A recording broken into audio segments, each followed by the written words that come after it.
exaltar nesta noite. É o que nós te pedimos, Senhor. Abençoa o teu servo, no nome sagrado e poderoso de Jesus. Amém. Graças a Deus. A paz do Senhor, irmãos. Amém. A igreja pode se sentar. Quero agradecer a oportunidade, louvar a Deus pela vida do nosso pastor Adilson, um amigo. Sempre que o Senhor tem nos permitido estar adorando juntos, é sempre uma honra. E nessa oportunidade também me sinto muito alegre pela nova fase na vida do nosso pastor, da nossa irmã. Deus te abençoe, dê graça, dê força, sabedoria e continue sendo instrumentos na mão do Senhor. Quero me apresentar. Nós congregamos ali no setor de Suzano, setor de número 13, na congregação em Suzanópolis. E veio uma palavra ao meu coração e eu quero compartilhar com a igreja. Abra sua Bíblia em Apocalipse capítulo 3. E eu quero ler com uma amada igreja a partir do versículo 14. Apocalipse capítulo 3, versículo de número 14 em diante.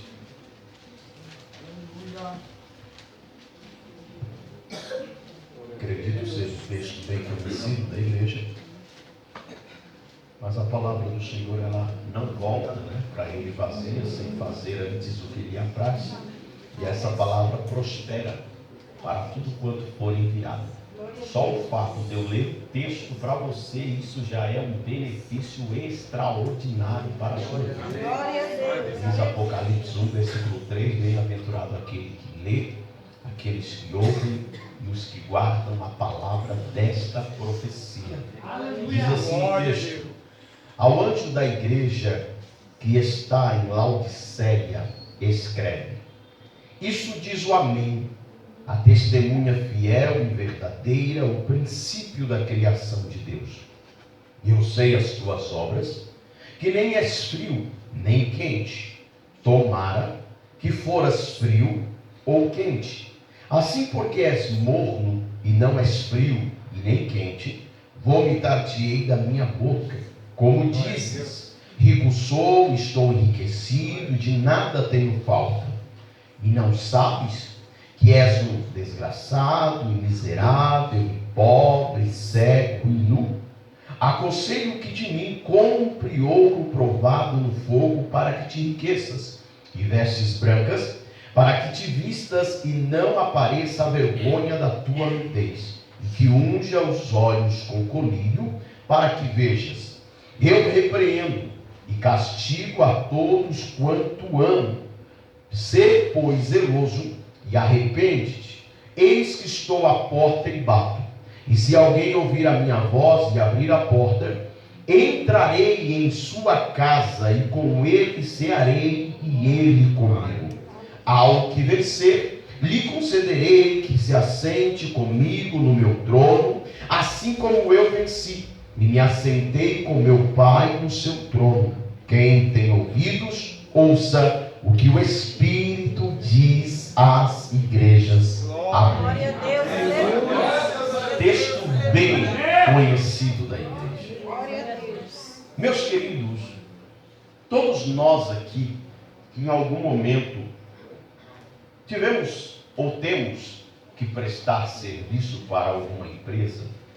No meu caso, como eu sou terceirizado, presto serviço em outras empresas, de 1 a 2 vezes por mês, eu preciso acordar bem cedo, fora do horário de costume, porque eu tenho que ir em determinada empresa fazer o processo chamado integração, que é ir para a empresa.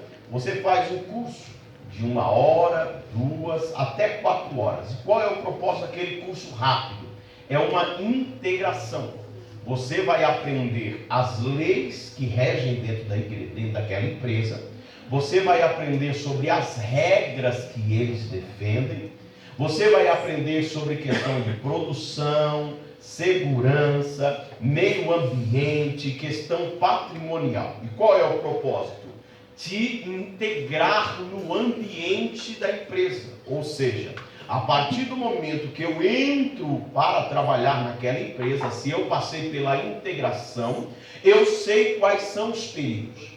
Eu sei quais são os EPIs que eu devo usar. Eu sei que eu devo usar um óculos, um capacete, uma bota, um colete e assim por diante. Eu sei que ao adentrar dentro daquela empresa, tem um limite de velocidade, 20 km por hora, 15 km por hora. Tenho que usar o cinto de segurança, respeitar a faixa de pedestre, dar preferência às empilhadeiras e também ao pedestre. Então eu fico em terceiro lugar. Tudo isso para gerar e dar para mim segurança na hora do trabalho. É também na integração que eu sou instruído da seguinte forma: se o patrão pedir para subir em cima de um telhado, e ele dizer assim, suba lá e troque aquela telha, aí eu digo assim, mas não é a minha função trocar telha, sendo que eu entrei aqui para arrumar fogão. A minha característica ou a minha atividade é cuidar de fogões, geladeira, forro. E se alguém virar e dizer, não, eu quero que você troque o forro, eu tenho direito de recusa de serviço, de dizer, não é a minha habilidade, não é a minha função. Tudo isso eu aprendo quando sou integrado às regras de uma empresa. E quando nós lemos a Bíblia, a leitura da Bíblia de Gênesis a Apocalipse é Deus te integrando ao ambiente do céu. Quer ser bem-aventurado? A Bíblia te ensina. Quer fugir dos perigos? A Bíblia te ensina. Na Bíblia tem direito de recusa? Tem. Quando o diabo vem dizer peca, peca, peca, você diz, não quero pecar. Só que é interessante meditar com os irmãos nessa noite. O Espírito me fez lembrar que em várias empresas que eu presto serviço, eles vão tratar a respeito dos perigos e riscos. Nós temos em tudo que fazemos o perigo e o risco. Quem já foi aqui numa praia, de férias, com a família, aí você está todo feliz e dizendo, final de semana abençoado, eu vou para a praia, e quando você chega todo feliz, aí tem uma placa enorme lá na areia, dizendo assim, perigo, tubarão. Quem entra? E se você entrar, você está se expondo ao risco. O perigo está lá. O risco é quando eu me exponho. O tubarão pode ficar nadando para lá e para cá, dizendo, não, mergulha, pô. Entra na água. Me convidando, te convidando. Antes, vem. A água está fresquinha. Está 38 graus aí do lado de fora, a areia está quente. Venha refrescar. Mas tem uma placa grande dizendo, perigo, tubarão. E a carta que nós acabamos de ler é o próprio Jesus dizendo, perigo. Qual é o perigo revelado aqui? O perigo de uma igreja que se desviou dos propósitos de Deus. Uma igreja que negligenciou. Então Deus está aqui com a carta de Laodiceia dizendo, há um perigo. Só que este perigo deve ficar longe, mas o conselho para essa igreja em Vila Jacuí é, não se exponha ao perigo. Não se arrisque. Não vai valer a pena. Tem muitos convites por aí com igrejas com essas características. E é Deus com a placa dizendo, perigo, não se arrisque. Não perca a vida por pouca coisa. Não negligencie os meus avisos.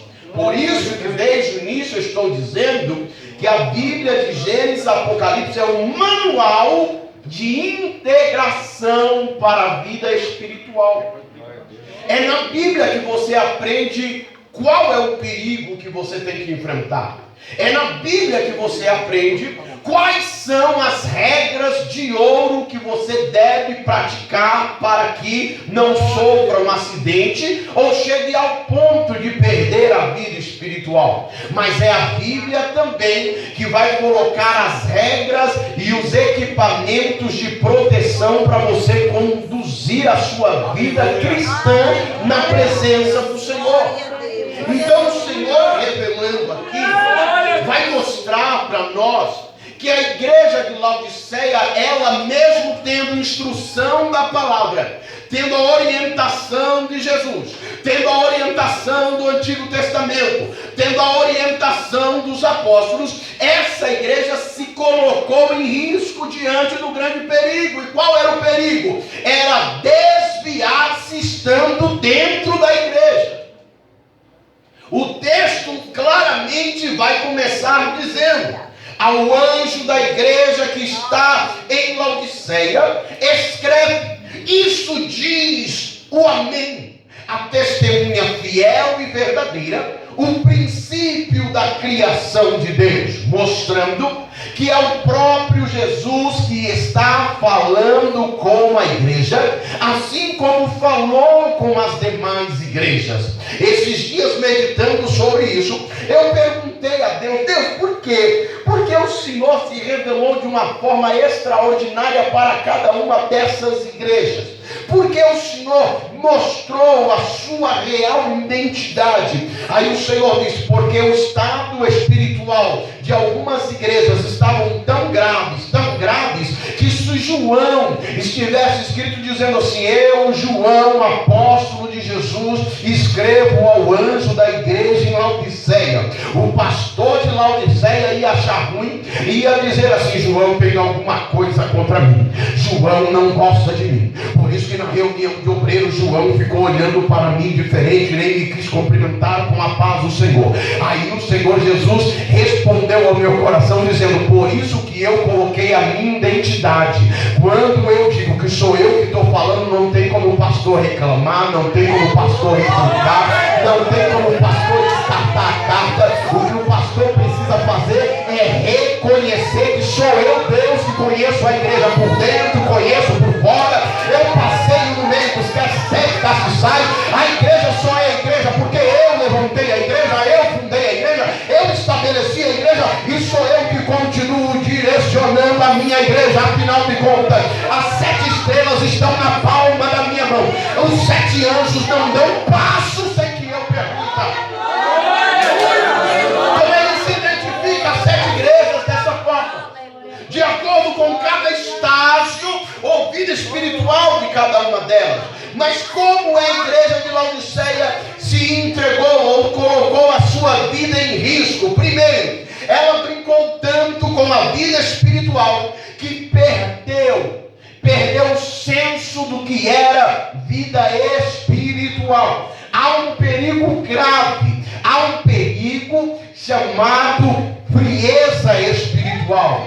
E a igreja de Laodiceia se arriscou demais. A igreja de Laodiceia brincou, ficou se arriscando. Aqui o perigo é como se fosse um leão enjaulado, mas ela ia todos os dias e ficava passando a mão na grade, ficava brincando com o leão, achando que uma hora o leão não ia atacar. E é justamente aquela cena que você já viu, que alguém vai lá brincando com o leão na jaula e vai brincando, dizendo: não, estou bem, o leão é mansinho, o leão, eu criei desde pequenininho, mas esqueceu de dar um belo prato de picanha. E de repente a pessoa que está acariciando o leão puxa o braço, e teve casos de arrancar o braço inteiro, irmão. E Laodiceia brincou demais, porque infelizmente Laodiceia perdeu a vida espiritual. Como? Perdeu brincando, perdeu se associando ao mundo, o que gera a perca da vida espiritual. A prova está aqui, versículo de número 15: eu sei as tuas obras, que nem és frio, nem quente. Tomaras que foras frio ou quente. Assim, porque és morno e não és frio nem quente, vomitar-te-ei da minha boca. O negócio em Laodiceia estava tão complicado, mas tão complicado, que o Senhor estava dizendo à igreja assim: olha, vocês não são quentes, vocês não são frios. Eu quisera que vocês fossem quentes ou que fossem frios, mas como vocês são mornos, vocês estão gerando em mim ânsia de vômito, eu estou passando mal, eu vomitar-te-ei da minha boca, mostrando que a vida espiritual de Laodiceia não era uma vida quente e nem uma vida fria, mas era uma vida morna. Tudo que é morno é no meio, tudo que é no morno há desequilíbrio. Um exemplo, o Senhor mesmo está dizendo aqui: vocês não são quentes. A igreja, muitas vezes nós lemos esse texto dizendo: igreja quente é a igreja vivada, é a igreja que dá glória, é a igreja que pula, é a igreja que exalta, é a igreja que o culto o povo vibra, o culto o povo sai todo suado porque adorou demais. Não, o texto está dizendo que uma igreja quente é uma igreja que tem poder para aquecer a vida de quem passa nos frios das provas, nas friezas das lutas. Irmão, entenda aqui, é isso que o texto está dizendo assim, tá? Eu vou numa linguagem bem simples. Deus está dizendo que a sua vida espiritual seja como um chocolate quente ou um café quente para aquecer quem está passando um dia frio. Quem gosta aqui de no dia frio tomar um café quente? Um chocolate quente, hein? No frio. Meu Deus, que bênção. Mas em contrapartida, quem gosta de tomar uma Coca-Cola gelada no dia de 40 graus? Meu Deus. A gente custa resistir, mas não, Coca-Cola quente, o copo está até congelando. Para quê? Toma para refrigerar o calor. Então o Senhor está dizendo para Laodiceia: vocês não são quentes para aquecer quem está no frio das provas, e vocês não são frios para refrigerar quem está no calor das provas. Vocês são mornos. Vocês não são nem quentes nem frios, mas são mornos, mostrando que a vida espiritual de Laodiceia não produzia nada mais para quem estava próximo dela. Dentro da linguagem cultural da época, a igreja ou a cidade de Laodiceia não tinha fontes termais, não tinha fonte de água. Então ela precisava trazer água de Hierápolis, águas quentes, ou águas frias de Colossos. Só que para a água de Colosso ou de Hierápolis chegar em Laodiceia, tinha que ser conduzidas por aquedutos de pedra, e com o tempo aquele negócio ficava cheio de lodo. Então quando a água, depois de muitos quilômetros, chegava na fonte lá em Laodiceia, a água chegava morna, a água chegava com um cheiro ruim, com um gosto salubre. E quem chegava na cidade e não conhecia, chegava lá morrendo de sede e via aquela fonte no meio da cidade jorrando água. Ia lá, pegava um copo, quando enchia o copo, ia beber aquele cheiro, aquela água morna, aquele negócio salubre, aquele negócio. Aí quem bebia, na hora o estômago fazia assim, embrulhava. E as pessoas acabavam vomitando. Então o Senhor está dizendo: vocês chegaram ao ponto de perder a vida espiritual, que nem são as pessoas que estão se nojando, sou eu que tenho nojo do culto de vocês.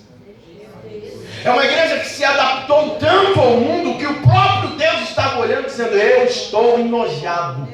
Vomitar-te-ei da minha boca. O termo vomitar-te-ei é Deus dando-nos uma ideia para a gente entender quando a gente passa mal. Quem aqui já comeu alguma coisa que passou mal? Você lembra? Aquela carne que você comeu, daqui a pouco o estômago ficou revirando, você suando frio, aí você lembrava da carne dizendo: foi aquela carne. E o negócio vem aqui, a água sobe aqui e volta. E sobe e volta. E você, meu Deus, sai para fora. Até que você não aguenta mais, enfia o dedo na garganta aí. E depois, para aliviar, toma um chá de boldo. Horas depois você está com o estômago limpo. É isso que Deus está dizendo. Imagina Deus olhando para a igreja e dizendo: o culto de vocês me noja. Vocês não são quentes nem frios. Vida espiritual acabou há muito tempo. Vocês são mornos. Se camuflaram tanto com o mundo que ficaram mornos. Estão em cima do muro, nem lá nem cá. É uma igreja dúbia. Ora querem se relacionar comigo e ora me esquecem. Ora prometem para mim amor, relacionamento e fidelidade. Ora estão no mundo se esquecendo tudo que me prometeu. Estão aliançados com o mundo e com o diabo. Perigo. Por que a igreja de Laodiceia chegou a esse nível? Dentro dos vários conselhos bíblicos que podemos ter, o que essa igreja possivelmente perdeu? Será que essa igreja perdeu o desejo vivo pela palavra? Será que essa igreja abandonou o mesmo sentimento que tinha os discípulos? Lembra lá no caminho de Emaú? Que um olhou para o outro e diz: por isso que nos ardia o coração enquanto ele nos abria as Escrituras. O coração da igreja ainda arde quando se abre a Escritura? Ou nós chegamos no culto cheio de resistência, cheio de desculpa, achando que vida cristã é sabor de mel? Não, vida cristã é restauração, é poder, é glória, é eternidade. Mas não vai ter sabor de mel? Vai, daqui a pouco, quando a trombeta tocar, se prepara que a eternidade será extraordinária. Essa igreja perde se nós abandonarmos a leitura, a meditação, o desejo e a pregação pela palavra. Nós vamos nos esfriar espiritualmente. Porque o que mantém a vida espiritual de uma igreja estabilizada e equilibrada é a palavra. Tem muita gente querendo vida espiritual dos crentes com teatro, com jogral. Tem crente querendo avivar a igreja com grupo de coreografia, nada contra. Mas se a palavra não tiver prioridade, nada traz valor, nada traz vida à igreja. Pode ter teatro, pode ter jogral, pode ter coreografia, pode ter retiro, pode, mas primeiro eu quero saber se tem palavra. Eu quero saber se os crentes amam a palavra. Mateus 4:23 diz que Jesus ensinava em todas as sinagogas e pregava acerca do reino de Deus e curava todos os enfermos. Interessante isso, que Jesus ele ensinava, pregava, para depois estender a mão e curar. O que é cura? Cura é o resultado da ação da palavra. Cura é o efeito da palavra. É subir aqui e dizer: Jesus curou, e estender a mão dizendo: ele disse que curou, então ele vai curar. Mas é a palavra que tem que mover a igreja. A igreja de Laodiceia perde o senso porque abandonou a palavra. Por isso que está no desequilíbrio. Salmo 119, verso 25 diz: a minha alma está pegada ao pó, vivifica-me segundo a tua palavra.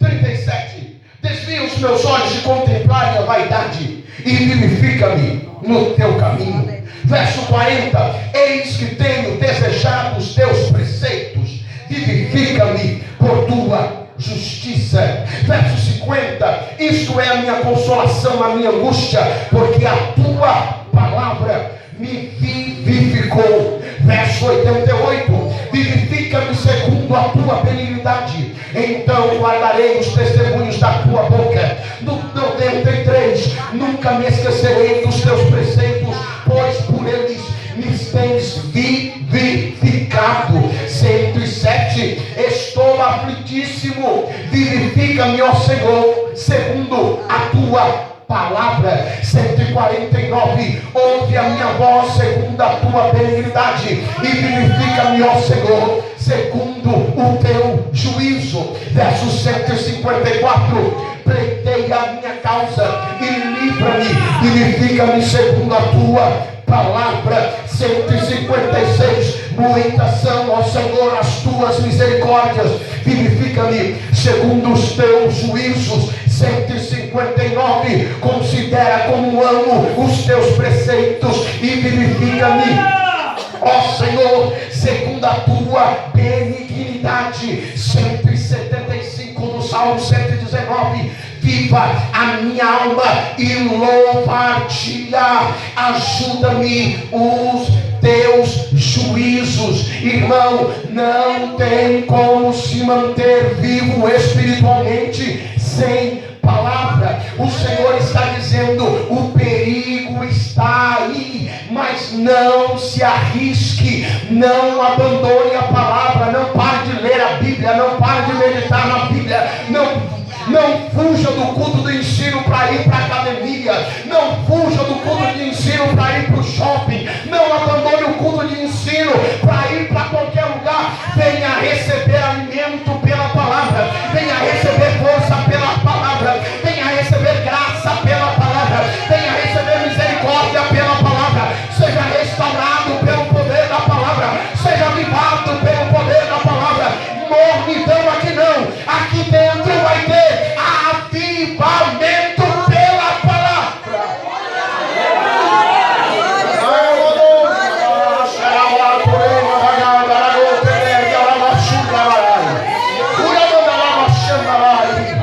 Oh, glória a Deus, aleluia, aleluia. Estamos vivendo um tempo que tem crente que não gosta. Atualmente tem crente que não gosta da palavra. A gente prega determinado texto e ele diz: não, mas não era isso que a gente queria. Eu fui pregar num evento, preguei. Aí quando eu por volta da meia-noite, eu cheguei em casa, a irmã que me convidou mandou mensagem e disse: ô pastor, me perdoa. Eu perdoar por quê, irmã? Eu quero pedir perdão porque o irmão pregou e a igreja não reagiu. Não tem problema não, irmão, isso é natural. Porque a Bíblia quando fala mesmo, o povo não reage não.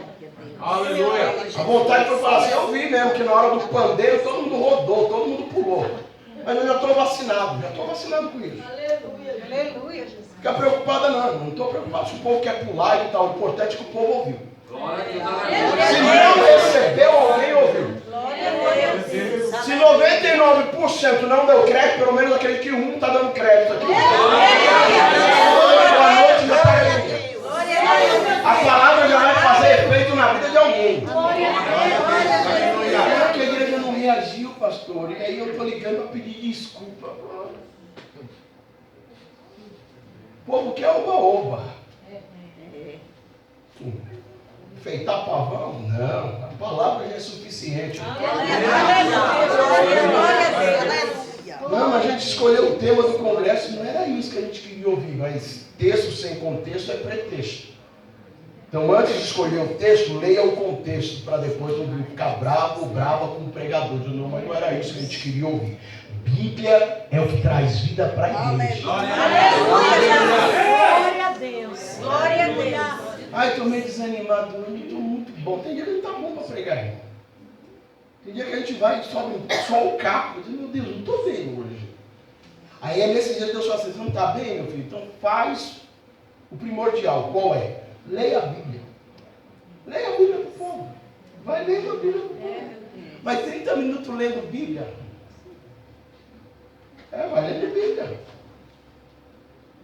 A gente vê o quanto a gente está tão desligado quando o assunto é Bíblia, quando a gente se enfada com uma leitura extensa. Aí a gente vê, na realidade era para a gente fazer o quê? Vibrar. Aleluia. Só que a gente fica assim, quando o irmão pega na leitura oficial e lê um capítulo, a gente fica assim: que não sei noção. Um versículo só. Leitura oficial é 2, 3 versículos mais. O irmão está lendo um capítulo inteiro. Glória a Deus. E essa leitura nunca acaba, meu Deus, misericórdia. Era para a gente vibrar. A gente reclama. A gente reclama e parece que a gente leu a Bíblia a semana inteira para reclamar, né? A gente tem que dar glória a Deus, dizendo: graças a Deus que o irmão está lendo e eu vou ler também, porque eu não consigo. Gasto 3 horas na internet, não consigo ler um capítulo da Bíblia. Graças a Deus, irmão, o Senhor foi usado por Deus. Você lê um capítulo inteiro, vou preencher a leitura lá na minha Bíblia e colocar ok. Glória a Deus. Glória a Deus. A igreja de Laodiceia perdeu o desejo pela palavra, por isso que amor não tem. A igreja de Laodiceia, ela foi negligenciando o quê? Ela abandona a oração. Ela abandona a vida de oração, a vida de devoção. A oração é relacionamento vivo com Deus. Olha o que Paulo diz em Colossenses capítulo 4, versículo de número 2. Paulo vai mostrar a importância da oração para a vida de uma igreja. Capítulo 4, versículo 12, vai dizer assim: saúda-vos Epáfras, que é dos vossos servos de Cristo, combatendo sempre por vós em oração, para que vos conserveis firmes, perfeitos e consumados em toda a vontade de Deus. Leia o livro de Atos e você vai ver que em todos os capítulos de Atos os apóstolos e faz menção à oração. Em Atos capítulo 1, versículo 14, eles estão nos cenáculos reunidos em oração. Depois vem o batismo com o Espírito Santo e eles fazem o que, irmão? Eles perseveram na oração. Quando você lembra de Paulo e Silas na prisão, o texto diz: perto da meia-noite, Paulo e Silas oravam e cantavam hinos ao Senhor. Não abandone a oração. Ore dirigindo o carro, ore no trabalho, ore na igreja, ore em casa. Ai, irmão, eu só tenho 5 minutos para orar, mas ora em nome de Jesus. Vai dar 30 minutos ou 30 minutos no final de semana. A igreja não pode abandonar a oração. Nós temos tempo para tudo, mas negligenciamos a oração. Quando nós dobramos o joelho para orar, dói a cabeça, dói o cabelo, o dedinho do pé dói, mas em nome de Jesus, pelanca e carne que só se inclina por mal, na nossa vida tu não vai ter liberdade nem vantagem, porque nós queremos relacionamento. A igreja que se mantém em oração, a vida espiritual é nutrida, é alimentada, é fortalecida. Em nome de Jesus, receba o poder dessa palavra, receba a unção e a ação do Espírito.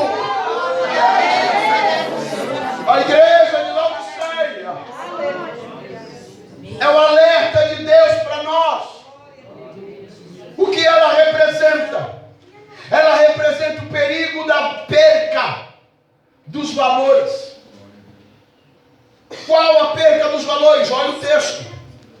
O Senhor olha para ele, para o pastor da igreja de Laodiceia, e vai dizer o que o pastor dizia: como você diz, rico sou, estou enriquecido e de nada eu tenho falta.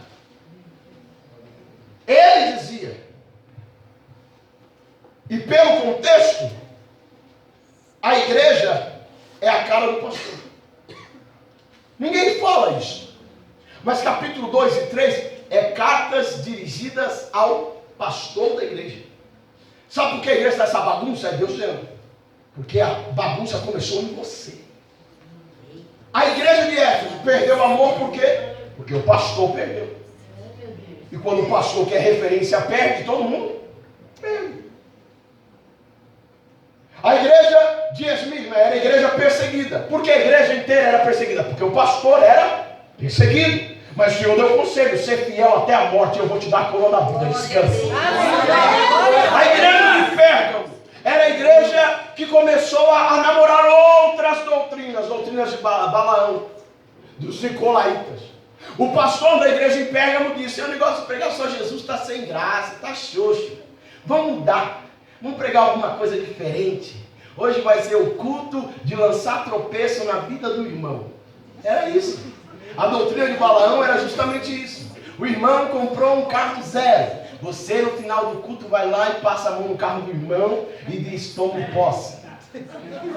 Aí o irmão entra em dívida, fica desempregado, daqui a pouco vem na sua casa e diz: irmão, você não quer comprar meu carro? Não. Aí você diz: glória a Deus. Isso é macumba. E eu já vi pastor ensinar isso em cima do púlpito. Se você gostou da casa do irmão e teve a oportunidade de ir lá, chega lá na casa dele e começa uma posse. Eu tomo posse. Eu tomo posse. Você vai ver, irmão. Se for para ser sua, o irmão vai entrar em dívida e vai te vender a casa por preço de banana. Aí o povão tonto, quem não tem Bíblia é tonto. E o povão, aleluia. Não dá para ficar na igreja dessa não, irmão. Então ensinando em cima do púlpito. E o pastor de Pérgamo ensinava isso. Doutrina de Balaão era lançar tropeço. Doutrina de Nicolaíta era o quê? Era viver uma vida de qualquer forma. Doutrina de homens. Não tem nada a ver. Não tem problema. Então a igreja é a cara do pastor. As demais igrejas, a igreja de Tiatira desviada. A igreja estava desviada. O pastor de Sardes estava morto em cima do púlpito. E a igreja estava morta, igual ele. A igreja de Filadélfia, o pastor era avivado, compromissado com a palavra. E a igreja era avivada e compromissada com a palavra. E o pastor de Laodiceia? O pastor de Laodiceia era metido a rico. Rico sou. Estou enriquecido. Ó, eu sou rico. E cada dia que passa, eu fico mais rico. E sou tão rico que eu de nada tenho falta. A minha igreja não precisa vender pastel no final do culto, porque eu estou enriquecido e de nada tenho falta. A minha igreja não precisa vender coxinha mergulhada no óleo da unção para os irmãos, para arrecadar uns trocados para o congresso das irmãs. Não precisa, porque nós estamos enriquecidos, a gente não precisa de nada. Só que ele está dizendo, estou rico, estou enriquecido, de nada tenho falta. Quando que um pastor vai dizer que de nada tem falta, sendo que em tudo nós somos dependentes? Jesus mesmo disse, sem mim, nada podeis fazer. Mas quando a igreja perde a vida espiritual, ela não sabe colocar em prática os valores. Ela se acha, ele se acha, ele se pensa que está por cima. E era assim que essa igreja se sentia. Mera coincidência dos dias atuais? Será que a gente está vivendo isso? É a Bíblia dizendo, perigo. Você vai se arriscar a partir de hoje se quiser. Porque a palavra está mostrando. Perigo, vai entrar no mar e ser mordido pelo tubarão? Ou prefere, estou calor, estou suado, Deus, não tenho uma água de coco para beber aqui nessa areia, mas eu não entro nesse mar aí desviar a minha vida não, eu continuo aqui. Esse é o alerta de Deus. Então Deus está dizendo a essa igreja, descansa o coração, que aos olhos de Deus não tem igreja grande nem igreja pequena, é só a igreja, e que o Senhor te encontre como igreja.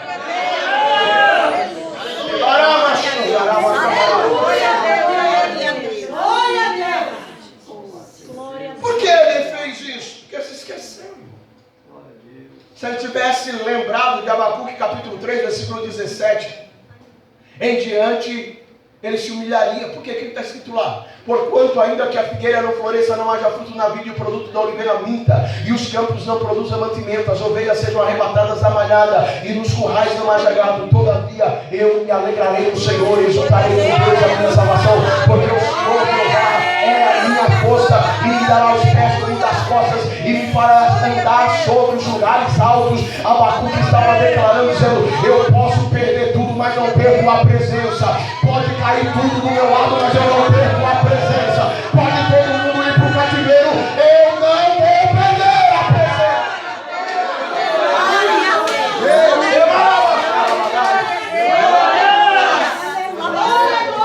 Quando ele se achava, Jesus vem e quebra no meio.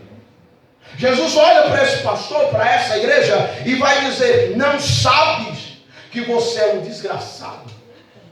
Mais alguma Bíblia está escrito desgraçado aí? Sim. Se está na Bíblia, pode falar, né? Pode. Ou é palavra pesada? É palavra pesada falar isso. Está na Bíblia. O que é desgraçado? É alguém que caiu da graça. Ele veio na graça, desviou, se tornou um desgraçado. Não tem o desviado. O que é o termo desviado? Aquele que mudou o caminho, desviou do caminho. E o desgraçado? Ele caiu ou desviou-se da graça. Então o Senhor está dizendo, você é um desgraçado, está longe da graça. Você também é miserável. Porque você só é quem é, porque eu fiz uma obra gloriosa lá na cruz do Calvário. Aleluia, Jesus. E mesmo sendo rico, poderoso, famoso, pastor, presidente, tu ainda continua sendo pó. Pó. Quem usa pó para alguma coisa aqui? A não ser que cheira. Mas o que você faz lá quando tem pó dentro de casa? Você limpa a casa. Passa ou não? Eu vou dizer por quê? Pó. Para nada, irmão. E o cara se achava, o Senhor está dizendo, você é miserável. Além de miserável, você se acha rico, mas aos meus olhos você é pobre. Você é cego. E você é nu. É o Senhor falando com a igreja. É o Senhor falando com o obreiro. Mas o Senhor também, Ele é misericordioso. Ele vai dar oportunidade a essa igreja para quê, irmão? Que oportunidade? Ele vai dizer, aconselho que de mim compres ouro provado no fogo para que te enriqueças. Vestes para que tape a tua vergonha e a sua nudez não seja vista. E colírio para que unja os teus olhos. Glória a Deus. O que o Senhor está dizendo? A minha misericórdia te alcança. Mas para você voltar a ser quem era na minha presença, e não esse presunçoso, orgulhoso e soberbo, eu dou um conselho: compre de mim ouro. Por que comprar? Porque quando ele caiu em desgraça, se afastando da graça, ele perdeu a glória. E todo crente que perde a glória, que recebe quando aceita Jesus e se desvia, ele precisa pagar o preço de novo para receber presença. É o Senhor dizendo, lembra quando você começou na vida cristã? Eu dei a minha glória de graça. Mas já que você negligenciou e brincou com a minha presença, agora vai ter que pagar o preço para a minha presença voltar. Compre vestes, porque quando você me aceitou, eu te dei vestes de santidade e de graça. Agora tem que pagar o preço para a santidade voltar. Lembra quando você me aceitou, os seus olhos se abriram e você passou a ter visão espiritual. Mas agora tem que pagar preço, e eu vou te vender colírio para que você volte a enxergar, porque você já está míope, já não consegue enxergar mais. O Senhor que repreende é o mesmo Senhor que restaura também, se você desejar.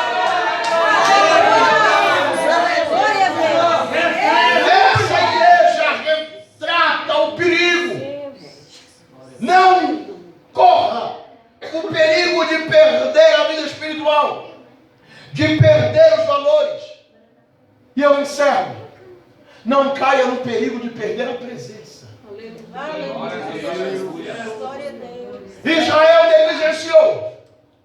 Em 1 Samuel capítulo 4, o texto diz: foi-se a glória de Israel. Aleluia. Judá negligenciou. Ezequiel capítulo 8, 9, 10 e 11. Ezequiel viu a glória indo embora de Judá. E aqui é mais um alerta. O perigo está aí. Não coloque a tua vida espiritual em risco, porque essa igreja perdeu a presença. Olha o texto. Eu repreendo e castigo a todos quanto amo. Sê, pois, zeloso e arrepende-te. Eis que estou à porta e bato. Se alguém ouvir a minha voz e abrir a porta, eu entrarei em sua casa. Cearei, olha a ceia, encearei. Sentarei na mesa. Terei comunhão.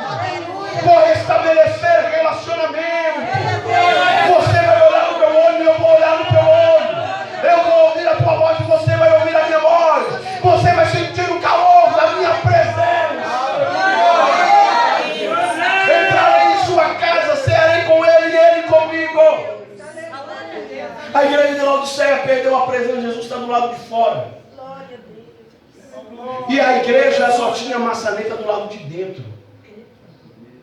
Porque se tivesse maçaneta do lado de fora, Jesus poderia abrir. Eu entro na minha casa, é minha casa. Só que a igreja que expulsa a presença dele tem que ter coragem de abrir a porta para ele voltar. Glória a Deus, aleluia. E o interessante do texto, se alguém, então quer dizer que estava todo mundo para lá de Bagdá. Se alguém ouvir a minha voz e abrir a porta. Olha o texto. Eu entrarei na sua casa. Ele não está dizendo que eu vou entrar na minha. Porque se fosse na minha, ele diria na igreja. Eu entrarei na minha igreja. Não, eu vou entrar na tua casa. Porque diante de uma igreja completamente corrompida, eu estou procurando alguém sensível. Diante de uma igreja que perdeu a vida espiritual, perdeu o senso dos valores e perdeu a minha presença, eu, como não abro mão de uma alma, eu continuo batendo na porta, dizendo: tem alguém que quer a minha presença? Tem alguém que quer ter paz de novo? Tem alguém que quer ser restaurado de novo, fortalecido de novo, capacitado de novo? Tem alguém que quer sentir a minha glória de novo no culto? Aí Jesus está dizendo: se você abrir a porta, eu vou entrar na tua casa, vou te dar tanta intimidade, e no próximo culto eu vou ter alguém para usar no meio de quem está desviado. Esse é o perigo. E o Senhor está alertando: não caia, não se arrisque, não brinque de ser crente. Porque o último estágio é perder a presença. Ah, irmão, e se eu continuar como crente, não me arriscando? Olha a recompensa. Ao que vencer, lhe concederei que se assente comigo no meu trono, vitória. Assim como eu venci, me assentei com meu Pai no seu trono. E quem tem sensibilidade à voz de Deus vai tomar posse desse versículo, que diz assim: quem tem ouvidos,